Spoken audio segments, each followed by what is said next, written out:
Good morning. Now I'm starting new chapter and the name of the chapter is simple equation. As the name says, simple equation. First, what is equation? Okay. Before explaining what is equation, I am giving some idea. Suppose there is a two person, okay, two friends. ये दो friend है, okay. This is mister A and this is mister B, okay. Mister A is asking question to Mr. B, okay. दो friend है A और B. So they are playing one game. आपने देखेंगे बचपन में हम एक गेम खेलते थे, एक नंबर सोच ले इस तरह से.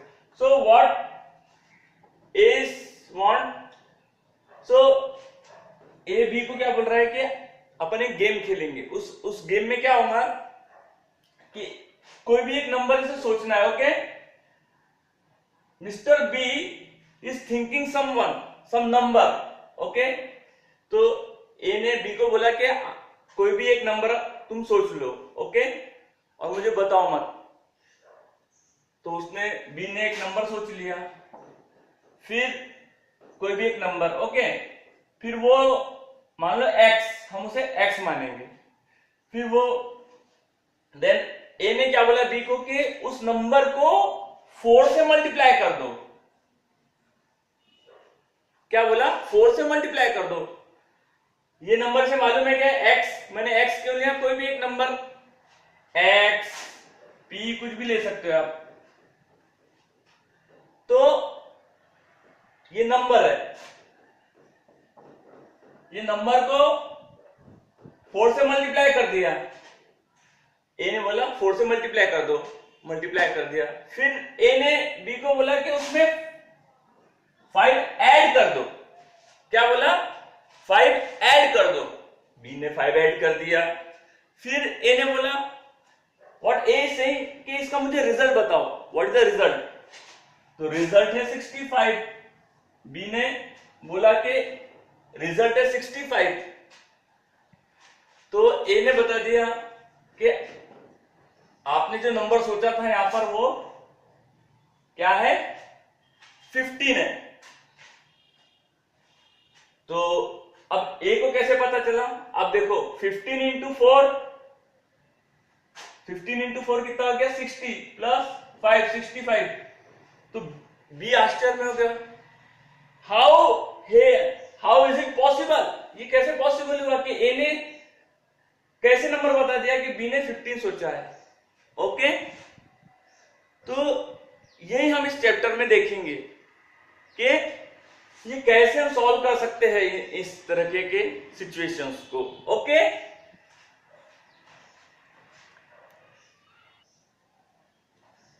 Now maths is divided into 3 sections. Maths की जो स्टडी है वो 3 सेक्शंस में है. फर्स्ट इज एरिथमेटिक, सेकेंड है algebra and third is geometry, okay. जब हायर स्टडीज में आप जाओगे तो इस अब 9th क्लास में आपको अलजेब्रा अलग रहेगा, ज्योमेट्री अलग रहेगा और एरिथमेटिक. अब ये क्या है? एरिथमेटिक में 0 से लेके 9, 0 1 2 3 4 5 6 9 डिजिट है. सिर्फ इसमें इस नंबर का ही खेल है, ओनली नंबर्स. एरिथमेटिक में क्या होता है? Only numbers. क्लियर? ऐसा मैथ्स जिसमें ओनली नंबर्स हो उसे हम बोलते हैं एरिथमेटिक. क्लियर? और अलजेब्रा में नंबर्स तो होते ही है प्लस वेरिएबल्स भी होते हैं, ए बी सी जेड तक. क्लियर? इसमें क्या होते हैं? सिर्फ नंबर्स होते हैं. अलजेब्रा में numbers plus A B C D, इसे वेरिएबल बोलते हैं, हम देखेंगे डिटेल में. और ज्योमेट्री में शेप्स, ट्रायंगल, क्वाड्रिलेटर, ये सब शेप्स के बारे में होता है. ठीक है.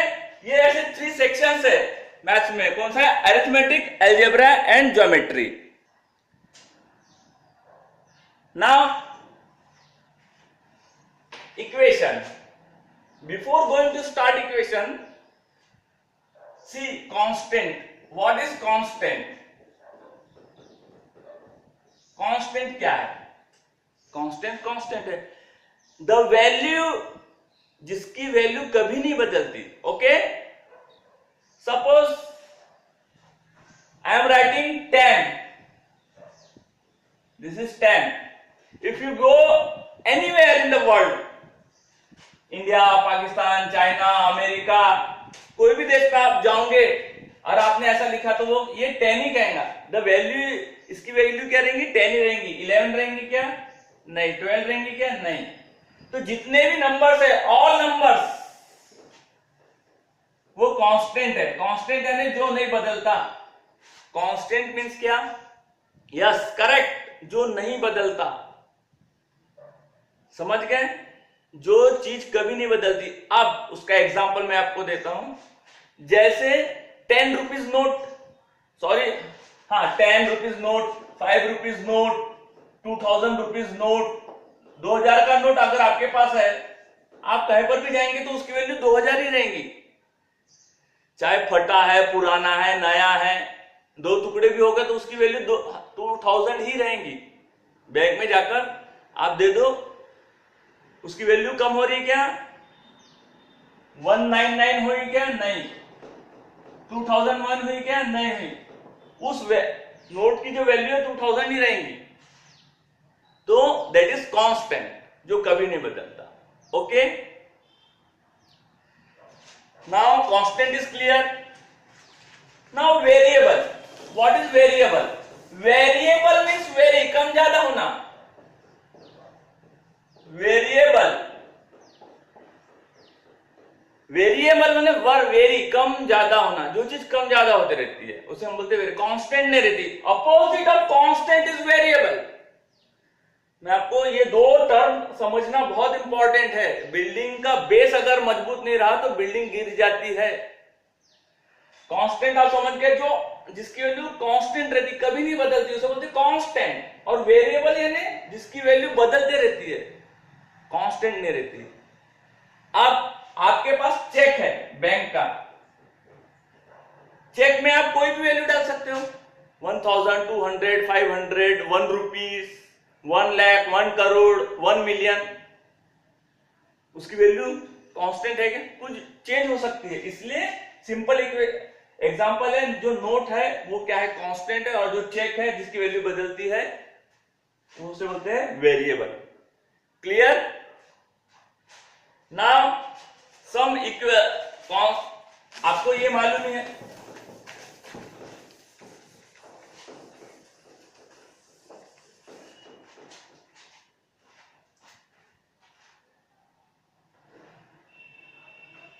Now suppose this is return, अगर ऐसा लिखा है 5 + 3, दिस इज कॉल्ड 5 + 3 लिखा है, इसे बोलते हैं एक्सप्रेशन। क्या बोलते हैं इसे? एक्सप्रेशन। एक्सप्रेशन में क्या क्या होता है? Combination of numbers, operators, terms. ये फेशियल एक्सप्रेशन की बात नहीं कर रहा हूं मैं। ये कौन सा एक्सप्रेशन है? मैथ्स का एक्सप्रेशन है। x + 3, तो इसका रिजल्ट कितना आएगा? जो भी आएगा 8। क्लियर? तो इसे बोलते हैं एक्सप्रेशन। Expression clear? अब 2x, सॉरी, x + 5 = 7। अगर ऐसा लिखा है, सिंपल ऐसा लिखा है, तो ये क्या हो गया? ये भी एक्सप्रेशन है। और 5 + 3 ये भी एक्सप्रेशन है। क्लियर? लेकिन ये कौन सा एक्सप्रेशन है? एलजेब्रिक एक्सप्रेशन है। ये है एलजेब्रिक एक्सप्रेशन और ये है अरिथमेटिक एक्सप्रेशन। मैं सिंपल AR लिखा है, अरिथमेटिक समझ लो, ALG ने एलजेब्रा। तो ये एल्जेब्रिक एक्सप्रेशन क्यों और अरिथमेटिक एक्सप्रेशन क्यों है? ये मैंने अभी आपको बताया था कि एल्जेब्रा में क्या होता है, 0 to 9 और A to Z ये सब है, इसमें x है, ये x है, x हो या p हो, ये क्या है, वेरिएबल, इसकी वैल्यू बदलते रहेंगी। तो ये एल्जेब्रिक एक्सप्रेशन हो गया। और ये कौन सा हो गया, ये अरिथमेटिक एक्सप्रेशन हो गया। मैं थोड़ा डिटेल में पढ़ा रहा हूं आपको। ये क्या हो गया, एल्जेब्रिक एक्सप्रेशन हो गया। और ये एल्जेब्रिक और अरिथमेटिक क्यों, क्योंकि इसमें ये वेरिएबल का यूज है और इसमें सिर्फ कांस्टेंट का यूज है। अब एक्सप्रेशन आपको समझ गया, लेकिन एक्सप्रेशन में थोड़ा सा हम कुछ ऐड करेंगे तो इक्वेशन बन जाएगा। अब यहां देखो, 5 + 3 = 8। अब इसमें क्या हो गया, ये now this is expression, now ये इक्वल टू मैंने ऐड किया यहां पर, तो अब ये बन गया इक्वेशन। ये पूरे को बोलेंगे हम इक्वेशन। जब इतना था तब ये एक्सप्रेशन था, अब ये पूरा मिलके इक्वेशन हो गया। अब इक्वेशन राइट है रॉन्ग है, दैट इज डिफरेंट। तो 5 + 3 = 8। और अगर मैं यहां लिखता हूं x + 3 = 10, ये भी इक्वेशन है।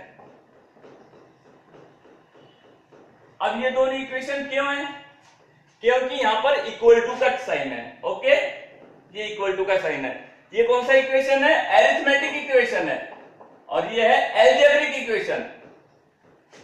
अब हमें अरिथमेटिक इक्वेशन का कोई काम नहीं है, आगे हम लोग ये इसको भूल जाओ आप, मैंने सिर्फ आपके नॉलेज के लिए बताया, अब इसे आप भूल जाओ।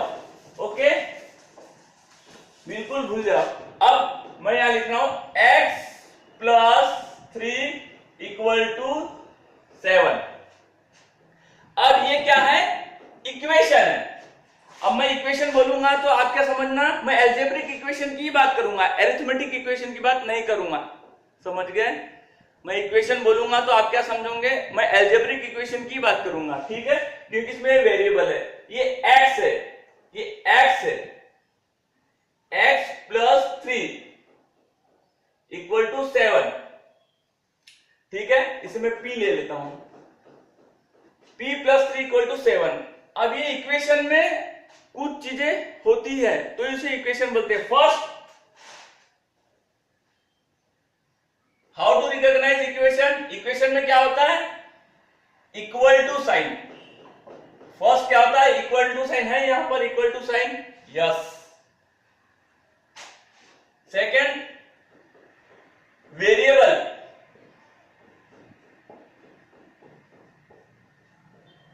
वेरिएबल होता है, देखो वेरिएबल है यहां पर, ये क्या है, वेरिएबल है। थर्ड, कांस्टेंट भी रहेगा, कांस्टेंट, कांस्टेंट क्या है, 3 7 कांस्टेंट है, 3 की वैल्यू 3 रहेंगी, 7 की वैल्यू 7 रहेंगी। और p क्या है, वेरिएबल है, p की वैल्यू मालूम है आपको, नहीं मालूम। ओके, और इसे बोलेंगे हम टर्म,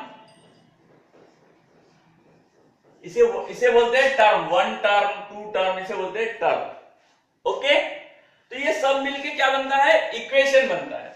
ओके, और एक चीज होती है वैल्यू, इक्वेशन में होती है वैल्यू, जिसका आंसर होता है उसको बोलते हैं वैल्यू। अब मैं बोलूंगा p = वैल्यू p = 4, p = 4। अब p की जगह 4 रखो, तो 4 + 3 = 7 है।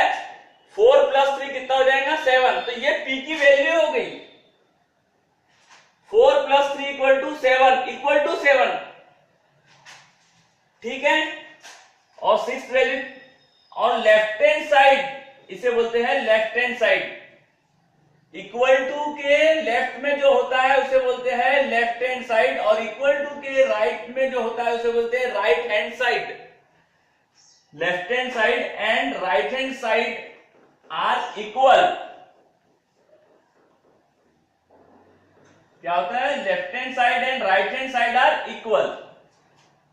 ठीक है, कौन सी चीजें आपको याद रखना है, इक्वेशन आप कैसे पहचानोगे कि इक्वेशन में इक्वल टू का साइन होता है। जैसे मैंने यहां लिख दिया 2x plus 7, this is not an equation. क्यों, क्योंकि इसमें इक्वल टू का साइन नहीं है।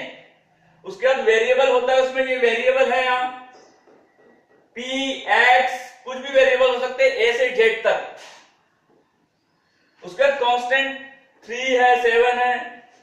उसके बाद टर्म, इसे टर्म बोलते हैं। और एक होता है इसमें ऑपरेटर यानी प्लस, माइनस, मल्टीप्लिकेशन और डिवीजन, ये ऑपरेटर भी होते हैं इसमें।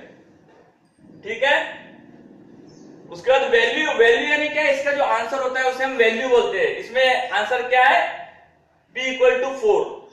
और लेफ्ट हैंड साइड और राइट हैंड साइड कैसे पहचानोगे, इक्वल टू के लेफ्ट में जो होता है उसे लेफ्ट हैंड साइड बोलते हैं और राइट में जो होता है वो राइट हैंड साइड बोलते हैं। ठीक है, और दोनों बैलेंस होते हैं। जैसे तराजू होता है, तराजू कैसा बैलेंस होता है ना, वैसे बैलेंस होता है।